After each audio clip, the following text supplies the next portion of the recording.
Hello, everyone. This is NightWorks. Today we bring you Mitsuba's tail and costume, and the painting of the weapons. Cut the crap. Let's get right to it. The paints we used in this issue are NDL001 base coat dark raven black and NDL007 cold tooth gray, NDL042 style purple, NDL036 guardian blue, and NDL003 power white.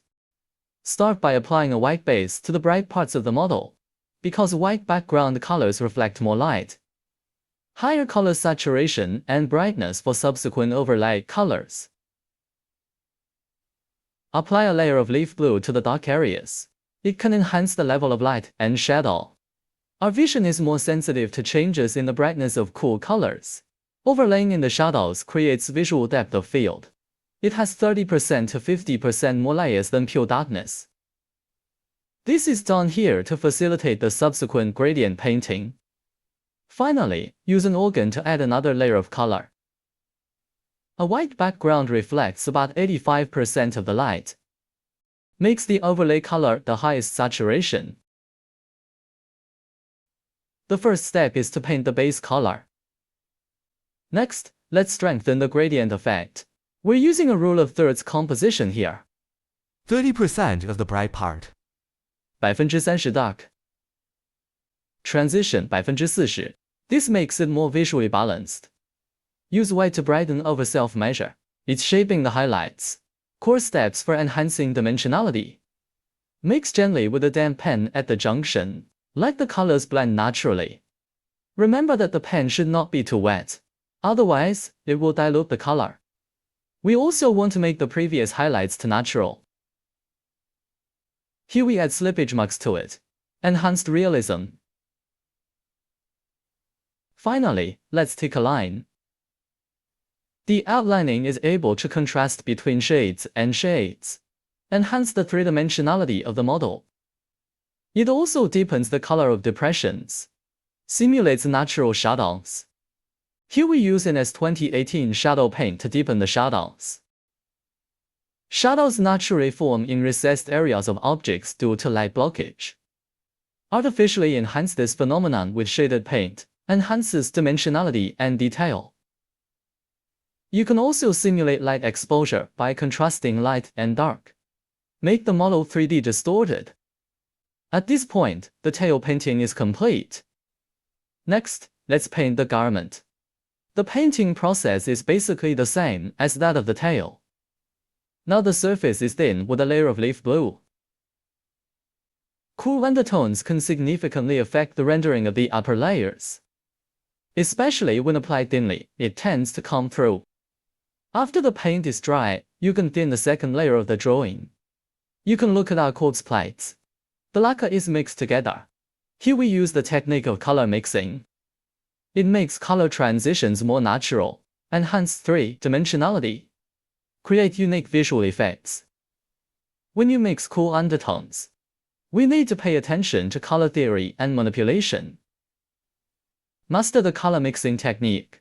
It can be flexibly combined with the characteristics of cold base colors. Create a variety of effects ranging from bloodstone to fantasy. This is where we deal with the light and dark details. To enhance the realism and layering of the model, follow the direction of the light source when simulating light and shadow. The dark part is dark and the light part is shallow.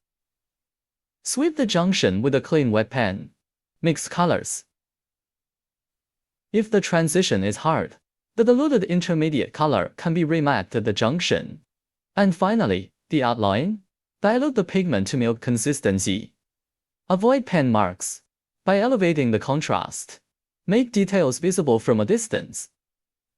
Outlining is essentially a technique that uses two-dimensional lines to trick three-dimensional vision. After mastering its principles, the viewer's visual perception can be actively controlled. Clothing painting completed. Finally, the weapon is painted. The first thing to do is to apply a base color first. The lacquer we use here is basically mixed. Everyone needs to master the ratio when painting. A better gradient effect can be achieved. In the model livery, the color mixing technique is to create natural light and shadow excessively. core skills that enhance the realism of materials, the important technology that we need to master. Wait for the first coat to dry. The second coat can be painted. Follow the principle of less dabbing, more smearing when applying paint by multi-layer overlays. Achieve smooth color transitions, precise control over transparency and detail preservation. Regradient transition area painting. It is the key to determine whether the overall effect is natural. It can directly affect the realism and professionalism of the work. The first step of weapon painting is complete. Let's add a little detail to the weapon. Start by painting white dots on the highlights of your weapon. This is a common way to highlight highlights. After that, the painting will be carried out according to the standing counsel. Paint a little scratch on the surface of the weapon to simulate battle damage. Enhanced realism. Then apply a layer of white to the model highlights to enhance the highlights. Sweep over the excess area several more times to make the excess even. Point out a random white dot. Creates a more realistic wear effect. Creates a more realistic wear and tear effect. The model is painted. In the next issue, we will continue to paint this model. If you liked our video, welcome to One Click Triple Connection. See you in the next issue.